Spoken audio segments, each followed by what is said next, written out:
তালের সিজনে তালের এই চুষি পিঠা খাবো না তা কী করে হয় বলেন। আজকে আমি আপনাদের সাথে একদম সহজ রেসিপিতে শেয়ার করেছি আমাদের খুলনা অঞ্চলের ঐতিহ্যবাহী তালের চুষি পিঠা।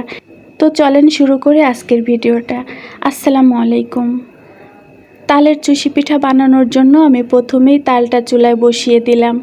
আমি কিন্তু তালের রস যখন বের করেছিলাম একদম পানি ছাড়াই বের করেছি, এই জন্য আমি একটু পানি দিয়ে দিলাম। তালটা যখন ভালো করে ফুটে উঠেছে, এখন আমি তালের সাথে দিয়ে দিব নারকেল কোড়া। এই পিঠাতে যত বেশি নারকেল দেওয়া হয় পিঠাটা খেতে কিন্তু তত বেশি মজা হয়। তো নারকেল কোড়াটা আমি ভালো করে নেড়ে চেড়ে দিয়েছি। এখন আমি লবণ দিয়ে দিলাম, সাথে আমি চিনিটাও দিয়ে দিব। গুড় দিয়ে পিঠাটা বানালে কিন্তু আরও বেশি ভালো হয়, তবে আমার ঘরে চিনি আছে, আমি চিনি দিয়েই আজকে পিঠাটা বানিয়ে নিব। মিষ্টি কিন্তু আপনারা আপনাদের পছন্দ অনুযায়ী নেবেন। আমি এখানে অল্প করে চিনি দিয়েছি, কারণ আমার তালটা ভালোই মিষ্টি ছিল।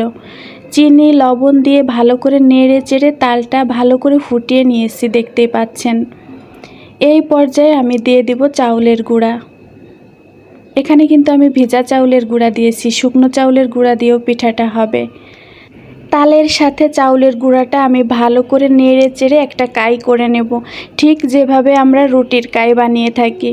তো এই যে গরম থাকা অবস্থায় আমি কাইটা ভালো করে মেখে নিব। এই কাজটা যত সময় নিয়ে করা হবে আপনার পিঠাগুলা কিন্তু তত ভালো হবে। তো আটাটা যখন ভালো করে মেখে নেওয়া হয়ে গেছে, এখন আমি একটু একটু আটা হাতে নিয়ে নিয়ে পিঠাটা বানিয়ে নিব। একটা জালির সাহায্যে বানাচ্ছি। আর গ্রাম অঞ্চলে এই পিঠাটা কলা গাছের যে ছাল হয় ওই ছালের সাহায্যে বানিয়ে থাকে, এতে করে খুব সুন্দর একটা ডিজাইন বের হয়। তবে বাসায় তো আর আমি কলার খোসা পাবো না, এই জন্য আমি জালির সাহায্যে করেছি। জালের সাহায্যে করলেও পিঠাগুলো অনেক সুন্দর হয়। তো আস্তে আস্তে করে সবগুলা পিঠা বানিয়ে নিয়েছি, এখন সিদ্ধ করে দেখাবো, চলেন। আর হ্যাঁ, আপনারা এই পিঠাটাকে কোন অঞ্চলে কী নামে ডাকেন আমাকে কিন্তু আজকে একটা কমেন্ট করে যাবেন। তো পিঠা সিদ্ধ করার জন্য আমি চুলায় পানি বসিয়ে দিয়েছি। পানিটা যখন ভালো করে ফুটে উঠেছে, আমি এই যে সেই প্লাস্টিকের জালিটা বসিয়ে দিলাম পাতিলের মুখে। এখন একটা ঢাকনা দিয়ে আমি ঢেকে রাখবো, সিদ্ধ হওয়ার আগ পর্যন্ত অপেক্ষা করব।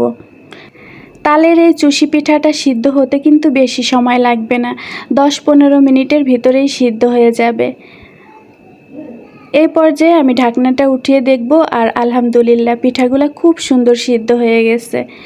গরম থাকা অবস্থায় আমি একটা প্লেটে ঢেলে নিব। ঠান্ডা হয়ে গেলে কিন্তু জালির সাথে লেগে যাবে আর পিঠাগুলো ভেঙে যাওয়ার সম্ভাবনা থাকে। তো তালের এই সিজনে এই পিঠাটা আপনারা একবার হলেও বানিয়ে খেয়ে দেখবেন। কোনো ঝামেলা নেই, একদম সহজেই বানানো যায়। তো আজকের ভিডিওতে যদি কোনো ভুলভ্রান্তি থাকে তাহলে প্লিজ ক্ষমা সুন্দর দৃষ্টিতে দেখবেন, আর ভিডিওটা কেমন লাগলো একটা কমেন্ট করে জানাতে ভুলবেন না।